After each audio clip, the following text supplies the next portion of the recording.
China's foreign ministry has launched a searing broadside at the Group of Seven Nations, whose most recent communique includes references to the Taiwan Strait and alleged human rights abuses by Beijing. The U.S. is ill, very ill, and the Group of Seven had better take its pulse and give it a prescription. The G7 leaders wrapped up their latest summit in Britain on Sunday. The communique stresses the importance of peace and stability across the Taiwan Strait and calls on Beijing to respect human rights and freedoms in Hong Kong and the Xinjiang Uyghur Autonomous Region.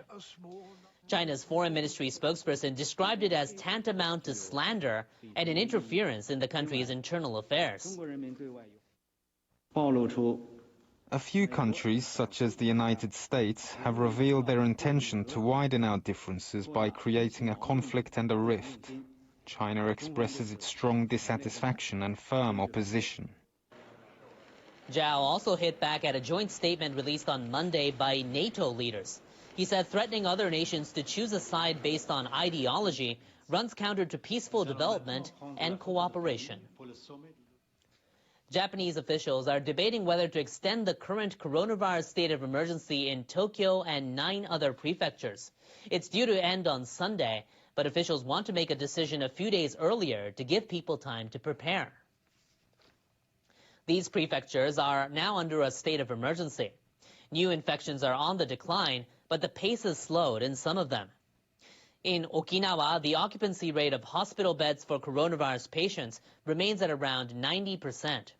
Officials there are considering asking the central government to extend the emergency declaration for the prefecture. We'll analyze the situation in each area, hear expert views, and make a decision by the end of the week.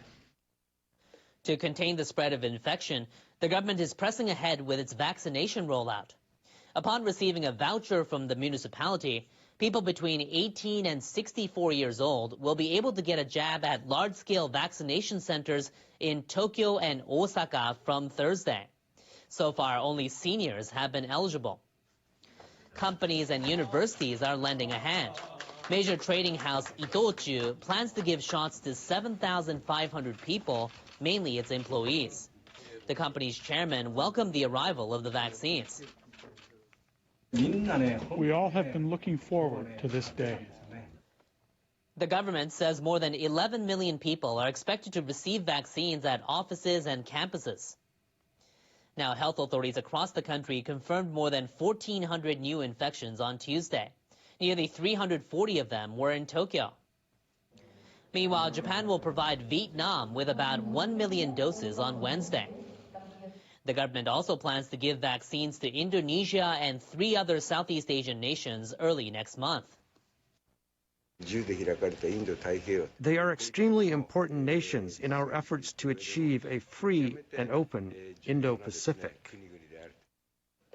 Japan has already sent more than 1 million doses of vaccines to Taiwan.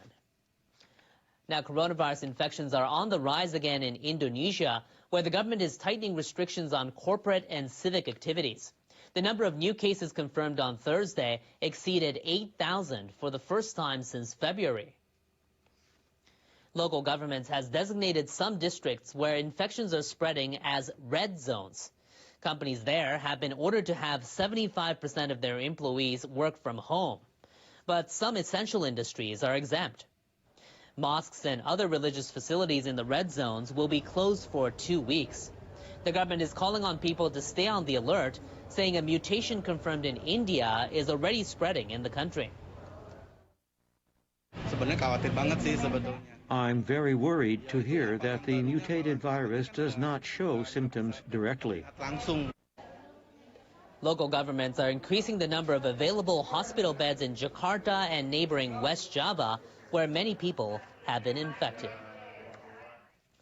Next, Australia's softball team is holding a training camp here in Japan with just over a month to go before the Tokyo Olympics. And on Tuesday, the public was allowed to watch them practice. The Australian women's team arrived in Ota City, north of Tokyo, earlier this month. As part of coronavirus countermeasures, the city has not allowed the public to attend practice sessions. But officials gave the go-ahead on Tuesday after confirming sufficient anti-infection steps were taken. Spectators were required to submit a written document stating they were in good health. They were also required to disinfect their hands before entering the ballpark.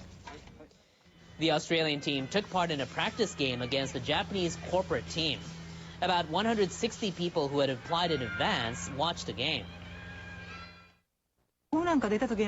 We cheered and clapped our hands when they hit a home run. I think the players were encouraged to hear the sounds of applause. I thought the Olympics would not be held, but now it is becoming a reality. More practice games are scheduled over the coming week when up to 500 spectators will be permitted in the stands.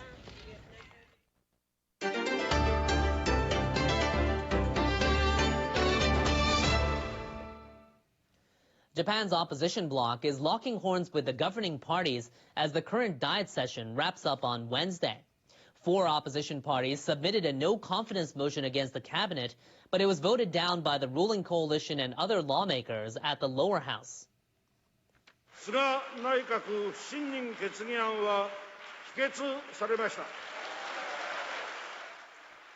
The Constitutional Democratic Party and 3 other groups had submitted the no-confidence motion against Prime Minister Suga Yoshihide's cabinet on Tuesday morning.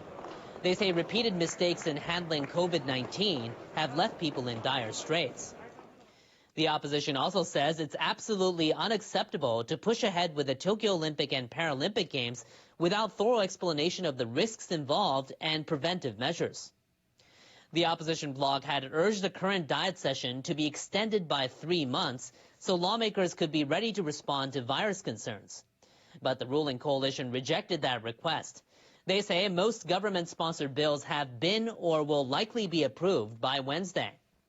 Suga's Liberal Democratic Party alone holds the majority of seats in the lower house. Japan's Mizuho Financial Group says it's penalizing executives to clarify responsibility for a series of system glitches at its banking unit. It announced pay cuts for 11 people. We need to thoroughly grasp the problems based on the results of the probe by a special investigative committee, and we need to establish substantial and sustainable measures with a strong resolve not to allow a recurrence. The group's president and CEO will have his salary slashed by half for 6 months. Mizuho Bank president and CEO Fujiwara Koji will get a 4-month cut. The group was considering pushing him out because of the system failures, but the board has decided to keep him in his post for the time being to oversee reforms to prevent a recurrence. The bank experienced 4 system failures in less than 2 weeks from late February. They included bank cards and passbooks getting stuck inside ATM machines. About 80% of the machines nationwide had to be temporarily suspended. Mizuho commissioned a third-party panel to look into the problems. Their report said human error rather than mechanical failure was to blame. The report flagged organizational weakness on crisis management, lack of control over the IT system, and insufficient attention to customer protection.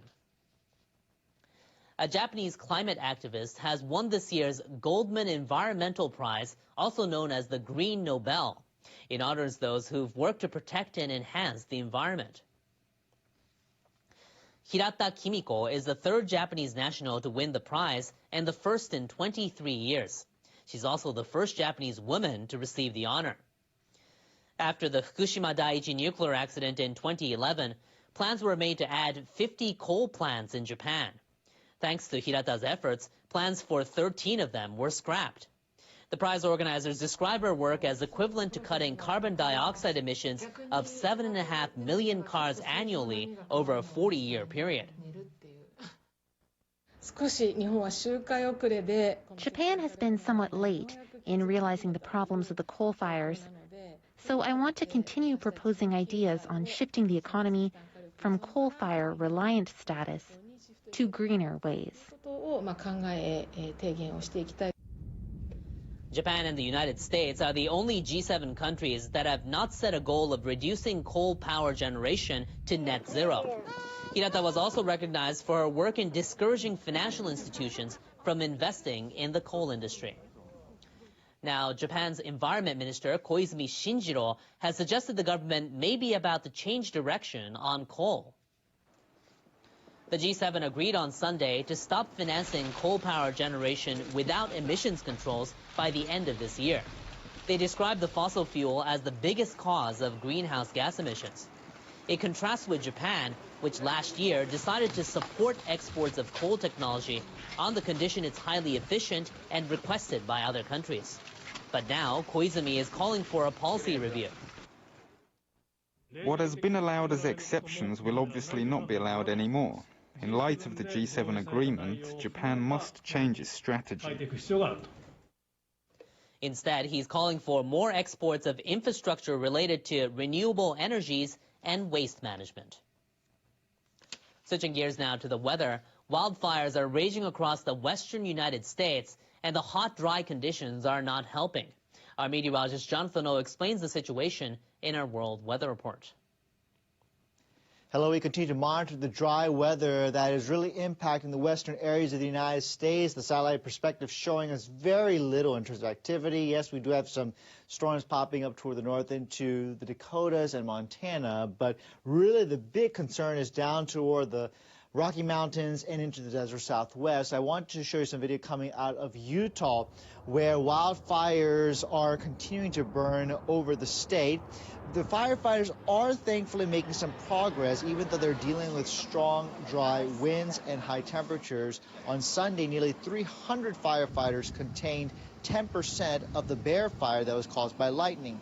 The blaze has charred over 4,250 hectares of forest, and a major road was reopened earlier in the week. So here's a look at the situation. High pressure continues to really dominate the forecast for the area, ushering in a very unprecedented dry and hot pattern into the area. We're talking about temperatures that continue to move to close to 40 or above 40 depending on where you're located, and we're not going to see much in terms of change here. Continues to see dry weather for the region as we go into Wednesday. The eastern seaboard will also be clearing out from a couple of fronts, and so we'll be seeing temperatures moving into the 30s into a place like Atlanta. Look at this, Las Vegas at 47 degrees. And so it's going to be another hot one as we go through the day on Wednesday. We had some storms popping up along the eastern and central areas of Japan as we wrapped the day on Tuesday. We have a system now developing from the west. A low-pressure area will be pushing eastward. So we're talking about a wet day ahead for Wednesday from Fukuoka to Tokyo. So have the umbrellas nearby. Maybe we've seen some unstable weather along toward the north and east near the Tokyo region as well. So be on the lookout for that. 25 for the high in Tokyo, Osaka 24 in Fukuoka. Broadening out the view, here's a look at the forecast as we're expecting it across East Asia on Wednesday. 29 in Seoul, also into Shanghai as well. Hope you have a good day wherever you are. In Afghanistan, attackers kill at least 4 members of a polio vaccination team in the city of Jalalabad. A suicide bombing at an army camp in Somalia kills at least 15 people in the capital, Mogadishu. In Myanmar, lawyers for Aung San Suu Kyi say the military government is presenting its charges against the ousted leader on the second day of her trial. And the leaders of Britain and Australia announce a free trade deal, establishing trade ties after Britain's withdrawal from the European Union. President Biden has just arrived in Geneva ahead of his summit with Russia's President Putin on Wednesday. Mr. Putin has described US-Russia relations as having deteriorated to their lowest point in recent years. The new Israeli government is facing its first major test as Jewish nationalists stage a controversial march through Jerusalem. The route had been altered so it will not pass through the Muslim quarter. Afghanistan is grappling with the third wave of the coronavirus pandemic. The 2 main hospitals treating people with COVID-19 have had to close their doors now to new patients because of a lack of beds. And Hungary host Portugal in the Euros later. This stadium will be full to capacity within the coming hours. It's part of a pilot scheme. Fans will need to show they have been vaccinated or passed a PCR test.